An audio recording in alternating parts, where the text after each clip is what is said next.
ፍርድ ቤት ተንሳቅቄ ፍንቅቅ ብዬ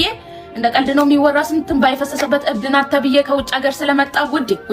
ከውጭ ሀገር እኮ ምን ሄድ ኢትዮጵያ እብዶች እኮ ነን ስናወራም አንታመንም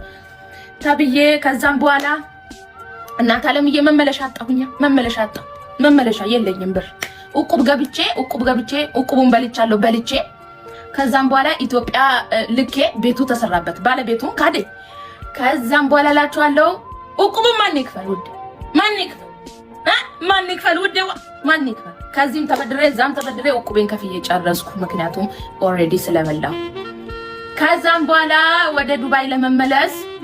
ከታምጥቼ ትኬት ለወቅረጥ ውዴዋ ስንት ለመንኩ እኔስ የለኝም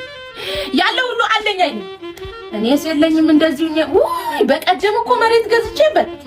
አረ በስመ አብ የሆነች ትንሽ ብር ነበረች እንዲህ አርጌ ወይ እንደዚህ ሆኖ በቃ ከዛን እንደምንም እንደው ሀገር ቤት ካለው ምናምን 5000 20000 5000 10000 ያደረኩኝ ወደ ዱባይ ተመልሼ መጣሁ ጥሬ መስራት ጀመርኩኝ ወጥሬ ማንንም ሳልሰማ ምክንያቱም ማንንም ቢቸግረኝ እንደማይደርስልኝ ስለገባኝ ትላንትና ወዳጄ የነበሩ የሚወዱኝ የሚያከብሩኝ በጣም እንትን ያሉ በቃ ከጎኔ ስላልነበሩ በኔ ስም ገንዘብ ሰብስቦ ለራሳቸው ያውሉ አሉ እኔ ምንም ያየሁት ነገር የለም ቪዛ ተበላሸብኝ ምናምን ከዛ ወደ ዱባይ መጣሁ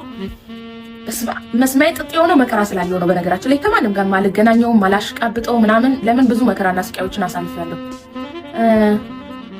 እግዚአብሔር ይብሪን ከዛ ወጥሬ መስራት ጀመርኩኝ ማንንም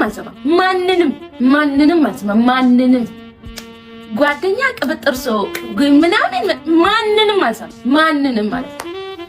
እንደምንም ብዬ መጣሁ ስራ ጀመርኩ ሱቅ ተቀጥሬ እንደምንም ጎንበስ ብዬ ሰራው ከዛ ወጥቼ የራሴን ጀመርኩኝ